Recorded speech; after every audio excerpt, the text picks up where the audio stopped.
तुम्हारे बाबा भी तुमसे बहुत प्यार करते हैं मेरी प्यारी बेटे। जब तुम उनकी गोद में जाओगी और जब तुम्हारी खुशबू उन्हें आएगी और वो तुम्हें प्यार करेंगे, तो उसके बाद वो तुम्हें कभी अकेला नहीं छोड़ेंगे, कभी नहीं।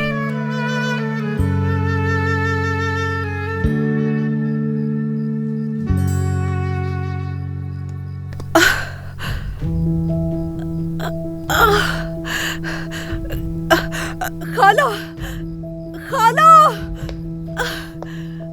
क्या हो गया बेटी? मुझे दर्द हो रहा है। कैसा दर्द हो रहा है बेटा? मुझे नहीं मालूम, आज से पहले ऐसा कभी नहीं हुआ।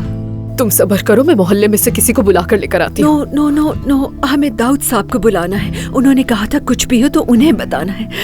वो इसके दादा है और अपना हॉस्पिटल है। तुम यहीं बैठो, मैं आती हूँ। ठीक है खाला।